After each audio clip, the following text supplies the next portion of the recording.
Here's something that I've learned as I've gotten older is that I used to think that everybody was all the same and that there is a certain way of doing things, and you just simply have to figure out that particular way of doing things, which I think is very much the story. If you're to even look at, management research, it sort of has this, there's these very simplistic views of what individuals actually are and how they behave. But as I've gotten older, I've become so much more sympathetic that we all come in all walks of life and we have all different skill levels. No matter what you see at the surface, you might look at somebody, like sometimes physical disabilities, for example, you could really see those things seem really kind of obvious. But you could look at other people, and if you were to look at them, they look like what you quote unquote call model citizens, right? Whatever that is. But you wouldn't see anything that was particularly problematic. But inside, they have all sorts of things that are going on. And, if it's not one thing, one deficit in one thing, there's something else in another thing. Maybe it's a certain emotion really triggers people. Maybe that there's a traumatic experience. Maybe that there's actually physical things that are going on with brain chemistry or how you're even wired in a particular area. And all of those things, you might look at people, for example, and you might think that, hey, everything's fine. They just simply have to do this. Like, I still get caught up on that all the time. That sort of that logic of thinking, well, why can't they just do that? Right? Like, it's just easy to do that particular thing. And it's just that they can't. It's just not part of what they can actually physically do or mentally do. It's just outside of the realm of possibility.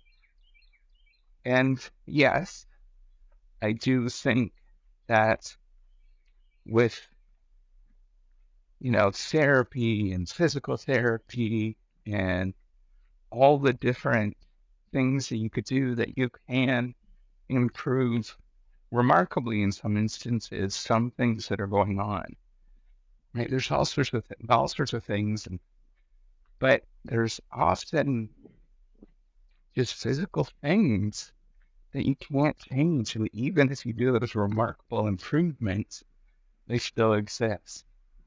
Now, I'm going to give you an example here. So, um, I herniated one of my lower spinal discs. I can't remember which number it was, but I was bending over doing some weeding, and um, I didn't get the surgery. I was supposed to schedule to get it, and I chickened out, and then I hummed and hawed.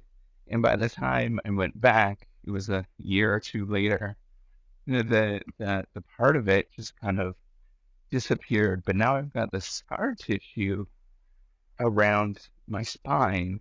So I had like foot drop and no sensation in my leg for a few years. Um, my foot was completely numb, but it grew back. All of that, all of those nerve endings grew back to the best that they can possibly do. However, the right side of my body, on the side where there was that herniation, it's permanently stiff. That there's something that's always stiff. I always feel it in my hip, um, and I can't, run like I used to. And no matter how much you do, your body heals. There's only so much that you can possibly do, and all the training and all of that kind of stuff. And so I don't run anymore, um, because of the sort of things that I get from it. I do the best of them. If you looked at me, you'd say, "Oh, this person is fit." You sort of look at the surface image of it and look at, all of this sort of thoughts go in your head. But I have this thing that is there, and it's never going away. And I think we have all of these things, I mean, obviously I have other things for this one example. Um, and we have these things, and no matter how much training, the only way that I could possibly fix that to go back to the way I was to get some sort of surgery, or something along those lines. But then the risk of it, of doing spinal surgery, is actually pretty significant in re-entering it a different way. So we all have these things, these so-called limitations that I think are just human traits, the experiences we go through.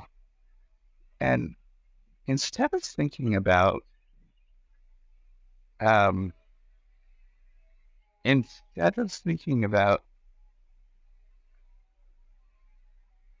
how can we improve everybody, how about we just simply recognize that everybody has things, and we simply just accommodate or think about or say, yeah, everybody is trying their best. Whatever the best is, that's the best for them at that moment. And it's interesting, right? Like in my head, I have this paddle of, well, you could do better, and you're not good enough, and all of this nonsense talk that has been programmed into my brain after years of, doing a PhD. They tend to do that. It tends to do that, but also many years of me trying to escape who I am, um, even since I was a teenager, when I was deeply, deeply lonely. Um, and so I'm constantly trying to escape this. And so it's programmed in my brain that I've got all these weaknesses and all this kind of stuff. But the truth is, they're not. They're our traits. They're what we actually are. And the quicker we realize this, I think the better off that we'll all be. And the more that we can actually do as as a society. If we stop looking at everybody and saying, you just got to pick yourself up by the bootstraps, you're just not trying hard enough, all of that kind of stuff. We just simply say, no, I'm proud of you. At any given moment you're trying, and any given moment something happens. It at least changes me. All right, take care. I'm only with them.